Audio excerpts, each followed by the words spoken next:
xubno sarsare oo ka mid ahaa xisbiga cadaaladda iyo daryeelka wiciid iyo weliba qaar kale oo kasoo hayaamay xisbiga talada haya kulmiye ayaa ku biyashubtay xisbiga isbedel doonka ee wadani. munaasibadan oo ka qabsoontay hotel xamdi ee magaalada laascaanood ee xarunta gobolka sool waxaa goobjoog ahaa mas-uuliyiin sarsare oo ka tirsanaa xisbiga wadani, gudoomiyaha gobolka sool ee xisbiga wadani iyo weliba xogayaha maaliyadda xisbiga isbedel doonka ee wadani cabdirasaaq khaliif.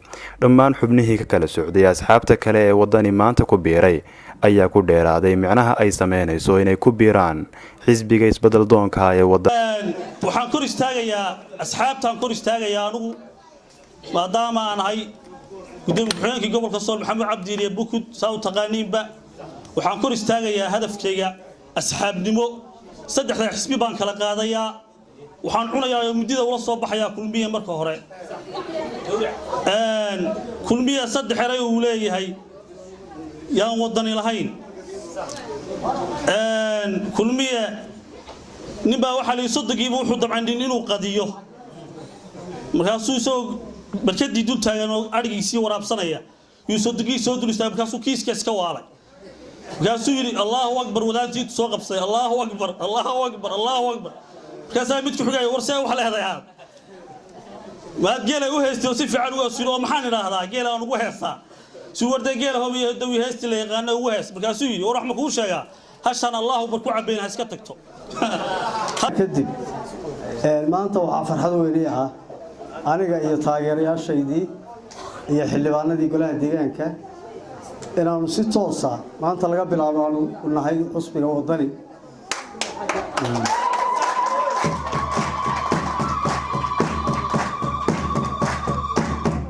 markii aanu arintaa rogrognay aanu ka fursan weynay xisbiga wadani inaanu muruq iyo maalba isla dhinac taagno, codkayaga siino xisbiga wadani si uu soo baxo gudoomiyaha xisbiga madaxweynaha cabdiraxmaan cirro.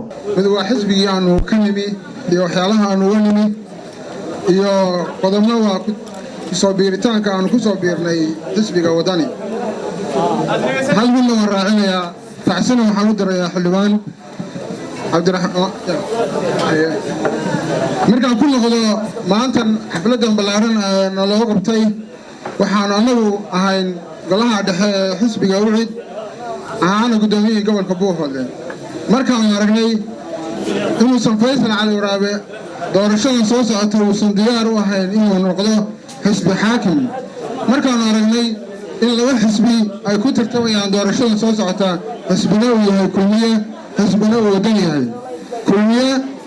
markaanu eegnay fikirkayaga lana tishanay taageerayaashooda iyo dadkayga, waxaa nooga muuqda erayo uu isticmaalayo sida kelmadda mujaahid, musabiixi iyo kulmiyo, laba kulmiyo oo ishaysto oo qolana waa qolalka xilalka hadda haysa, qolana waa qolal uu musabiixi wato. waxaanu fikirkayaga isla qaadanay inaanu ku biirno xisbiga wadani cabdiraxmaan cirro oo ahaa mas-uul aad iyo aad u qaali ahaa. aynu ku soo dhaweynayna xisbiga taageerayaasha kala duwan iyo marti sharafta dhammaantiin. assalaamu calaykum waraxmatullahi wabarakaatuh.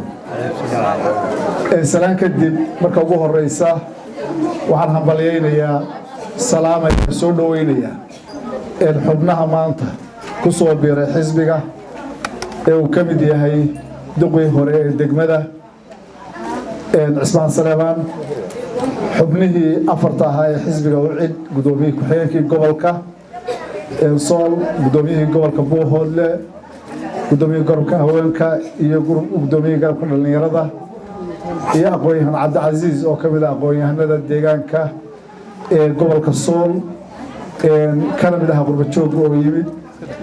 dhammaantood waxaan leeyahay ku soo dhawaada xisbiga wadani. xamse raadiye RTN laascaanood.